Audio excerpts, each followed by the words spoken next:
Hey, this is Matt. This is going to be a short review on the Black Jack Tac Ops 6.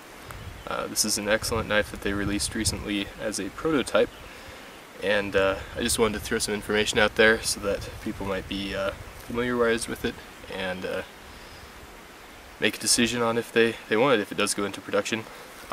Basically, a little history. It was designed by, as a joint effort by Mike Grasso and Mike Stewart. Mike Grasso is I believe he's a police instructor, firearms instructor, and he also helps out with firearms instructions for movies and TV shows.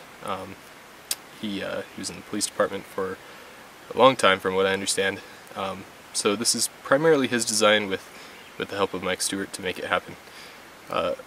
The overall function of the knife is, I feel, a mix between a great wilderness knife as well as a self-defense tool if necessary. I really like this knife for a few reasons. Let's start with the blade. Overall blade design gives you a nice long section of straight edge, which is great for carving, great for batoning. Pretty much anything that you need to do, this will do it. And it functions great as a single knife. So if you're the sort that likes to have one knife that they carry out, no axe, no hatchet, just one piece of gear, then this is it. That's not necessarily my style generally, but I can appreciate that. And then the belly, I really like how they did it because it's not overly, I guess, fat is how you'd say it. It has a nice slope to it, which for me gives a lot more functionality with the tip. And I prefer knives that have more of a sloped belly rather than, or I guess more of a gradual belly, compared to knives like the Fox River or Highland Special that have a pretty steep belly to them before it meets the tip. So I think in that function this serves great. It's pretty thick, which adds weight, but of course you get quite a bit of benefit for that weight, especially if you're not going to be carrying an axe or a hatchet. You can baton very well with it because of the thickness.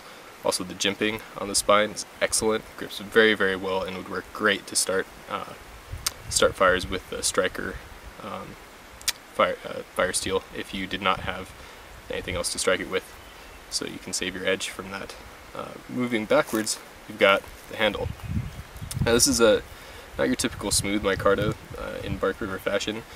It's a bit grippier, which I like a lot. And the thing that I really love about the handle is this groove here. That groove really locks it into your hand in either grip if you need to use it in self-defense, and also when you're just using it for wilderness tasks, if that's what you're doing that day. I feel that I have a very strong purchase on the knife, and I think they did a great job with it. My hands are a little bit large, I guess large size gloves, and so if you have meatier hands than myself, you might find the handle a little bit short, but for me I think it's just about perfect. For prolonged use, this isn't quite as comfortable in design as, say, North Star or your kind of classic Bark River knife, because it is designed with some functionality for, I guess you could say, emergency situations, compared to more of the long-term use bushcrafting knives, where you're going to have it in your hand for a long period of time doing a lot of fine work. So fatigue isn't such an issue for one of the large functions of this knife. Also, if you're using it for batoning, you don't really have to worry too much about the comfortable handle because you're not really holding on to it that much. So overall, I think this is definitely a winner. I think they made a great combination between a self-defense tool and a wilderness tool in this knife. I think it can do anything that you need, and I highly endorse the production of this knife. Oh, I will add the sheath it comes with is Kydex, which a lot of people don't like. I personally like it because it doesn't hold moisture.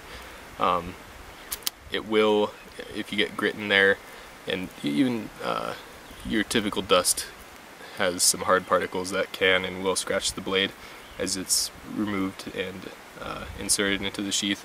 But my knives are tools. They're not really, not necessarily needing to be beauty queens, so I don't mind it at all. The sheath does have a belt loop that is completely adjustable for position if you want to carry it vertically, horizontally, upside down, you know, whatever you want to do. So I definitely like the Sheath.